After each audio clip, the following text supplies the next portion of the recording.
Can an entire people sell their homeland for a meal? This question is not science fiction. It has happened in history more than once.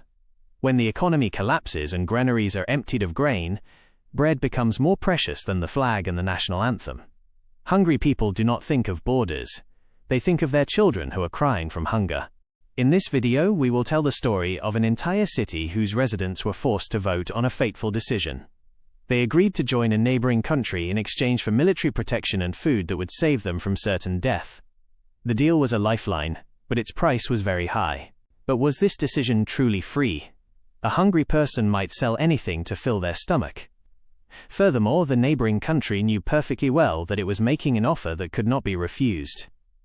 For example, when famine spreads and diseases break out, any savior becomes a hero, even if they intend to swallow the entire city.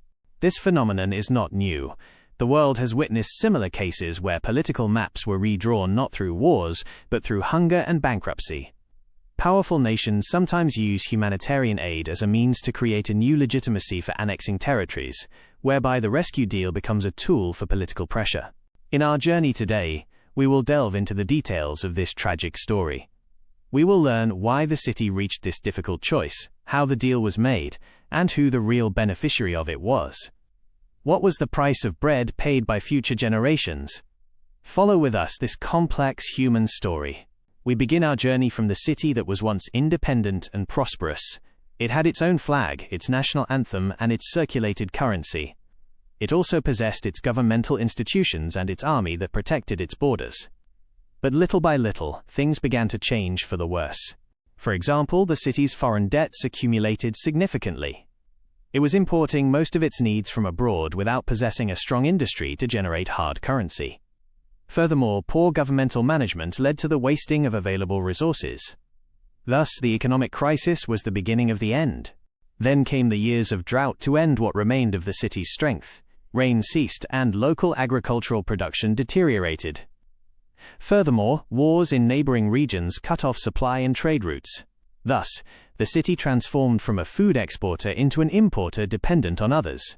Hunger was knocking on everyone's doors without exception. For example, bakeries closed their doors due to the lack of flour. Furthermore, hospitals became without medicines or medical solutions. Children were sleeping crying from hunger, and adults were searching for anything to stay alive. Meanwhile, the neighboring country was monitoring the scene closely. It sent small relief teams to provide limited aid. Furthermore, its local radio began broadcasting programs in the local language, talking about the greater brotherhood, capable of saving the hungry. This was the beginning of the soft penetration. These aids were not entirely free. The neighboring country stipulated the opening of a permanent border crossing under its supervision. Furthermore, it requested permission for its forces to secure the distribution of aid. Thus, every bag of flour carried with it new political conditions. Intense propaganda began within the exhausted city. Posters appeared saying, "Hunger has no homeland," and "Integration means safety." Furthermore, some local leaders began to support the idea of joining the neighboring country in exchange for promises of positions and future protection. The choice presented to the residents was very harsh. It was either remaining under siege, hunger, and chaos, or joining a powerful state that would protect and feed them. The neighboring country placed its offer on the table: security and food in exchange for sovereignty forever. A public referendum was announced under limited international supervision. Polling stations opened in the absence of real oversight. Hungry people were voting quickly for the suffering to end. Furthermore, many did not dare to oppose the matter for fear of aid being cut off. The result was expected by everyone. The vast majority voted in favor of joining. Who can say no to the one who will feed them tomorrow? Furthermore, the voices of the opposition drowned in a sea of hunger and despair. Thus, the popular decision was in favor of survival at the expense of identity. The implementation phase of the deal began immediately upon the announcement of the results. The army of the neighboring country entered the city to protect it. Furthermore, the local currency was replaced with the currency of the new state. The new flag was raised on all government buildings. The city no longer existed as an independent entity. Life gradually returned to the city streets. Bakeries reopened their doors with subsidized flour. Furthermore, hospitals returned to work with modern medicines and equipment. Children returned to schools with full stomachs. But something important had disappeared forever. But the price was truly high. The city lost its independence, which it had built over centuries.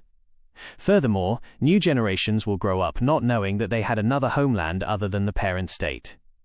Identity gradually dissolves with time and forced integration. From an economic perspective, the city became merely a market for the new state's goods.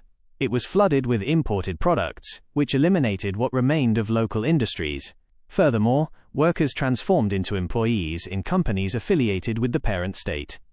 Economic dependency became complete. Furthermore, young people began migrating to the wealthier regions of the new state, where they searched for better job and education opportunities. Thus, the city gradually transformed into a quiet area inhabited only by the elderly. The loss of human talent was a silent catastrophe. From a political perspective, all local institutions were dissolved and replaced by a centralized administration from the new capital. Governors and judges began to be appointed from abroad.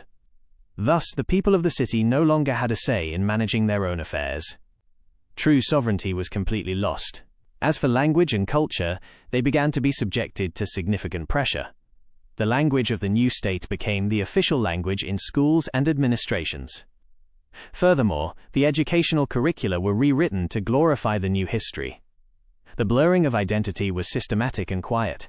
Looking at history, we find cases similar to this story. For example, after the Second World War, some regions were placed under temporary international trusteeship. There, the residents accepted the loss of their sovereignty temporarily, in exchange for stability. However, the difference was that their trusteeship was limited by time. Furthermore, some disputed regions around the world have witnessed similar referendums. Humanitarian crises were used as a pressure tactic to annex them. However, the international community is often divided regarding the legitimacy of these referendums. Ultimately, power remains the deciding factor. There are those who believe that this deal was necessary to save lives, for the right to life comes before any other right. Furthermore, the new state has actually provided its services and fulfilled its promises. Therefore, people did not die of hunger, and this is the most important thing in the eyes of supporters. But opponents believe that this slow death of identity is no less horrific than death by starvation. For man does not live by bread alone. Furthermore, future generations will pay the price of this decision for decades. National dignity is not a luxury, but a basic necessity. In the future, with climate change and water scarcity, we may witness more of these phenomena. Future wars will be over resources rather than ideologies. Fragile states may be forced to relinquish parts of themselves to save their populations. This is a terrifying scenario, but it is possible. The great ethical question remains without a clear answer. Does the current generation have the right to sacrifice the sovereignty of its homeland for the sake of its survival? Or should they have stood firm and died with honor? These are difficult questions that are not suitable to be answered in a moment of hunger. For the desperate person does not think about the future. The lessons learned from this story are many. The most important is that true independence begins with economic strength and self-sufficiency. For states that feed their people, protect their sovereignty. Furthermore, regional cooperation must be a partnership, not a guardianship. For bread does not justify the loss of identity. In the end, the story of this city remains a lesson for the world, for hunger may defeat what armies cannot. A hungry person sells their homeland without realizing it.